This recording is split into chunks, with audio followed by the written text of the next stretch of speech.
दिल्लीतून एक ब्रेकिंग बातमी आहे, ती म्हणजे वाहतूकदारांनी पुकारलेल्या संपाबाबतची। या संपावर तोडगा काढण्यासाठी आज बैठक होतीये। संध्याकाळी 7 वाजता गृह सचिव यांच्या सोबत ही बैठक होणार आहे। बैठकीमध्ये सुरू असलेल्या या संपावर तोडगा काढण्यावर चर्चा देखील होईल। ऑल इंडिया मोटर ट्रान्सपोर्ट काँग्रेसच्या पदाधिकाऱ्यांच्या सोबत ही बैठक होईल। बैठकीमध्ये तोडगा निघतो का हे बघणं फार महत्त्वाचं ठरणार आहे, कारण गेले 2 दिवस ट्रक चालकांचा संप सुरू आहे आणि त्यामुळे आपण बघतोय भाजीपाल्याची आवक ठप्प आहे, पेट्रोल ठप्प आहे आणि त्यामुळे सगळा परिणाम जो आहे तो सामान्य नागरिकांवर होतोय।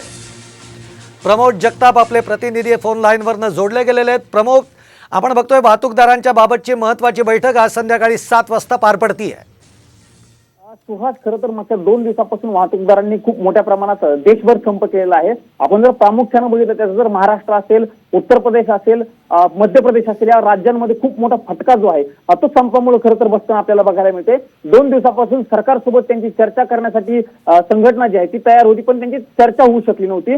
आज त्यांनी सरकारसोबत चर्चेची एक स्टेप पुढे दाखवलेली होती आणि त्या अनुषंगाने संध्याकाळी 7 वाजता केंद्रीय गृह सचिव जे आहेत त्यांच्यासोबत ऑल इंडिया मोटर ट्रान्सपोर्ट काँग्रेसच्या पदाधिकाऱ्यांची बैठक होणार आहे। त्या बैठकीमध्ये हाच संप जो आहे तो मागे घेण्याबाबत चर्चा होणार आहे। महत्त्वाचा मुद्दा हाच आहे की जे आंदोलक आहेत ते अजूनही जे कायदे जे आहेत ते मागे घेतले पाहिजेत या मतावरती ठाम असल्याचं आपल्याला बघायला मिळते, कारण हे कायदे जे आहेत ते काळे कायदे आहेत अशा पद्धतीची भूमिका काहीच वेळापूर्वी या ट्रान्सपोर्ट काँग्रेसच्या पदाधिकाऱ्यांनी पत्रकार परिषदेमध्ये मांडली होती। त्यामुळे हे कायदे जोपर्यंत मागे घेतले जात नाहीत तोपर्यंत आम्ही आमच्या मतावरती ठाम आहोत आणि आंदोलन सुरूच राहील अशी भूमिका त्यांनी घेतली होती। त्यामुळे बैठकीत नेमकं काय होतं हे बघणं महत्त्वाचं आहे आणि तोडगा निघून खरं तर ही जी सुरळीत पुन्हा एकदा वाहतूक होते का हे बघणं फार महत्त्वाचं ठरणार आहे। धन्यवाद प्रमोद, आपण दिलेल्या या सगळ्या सविस्तर माहितीसाठी।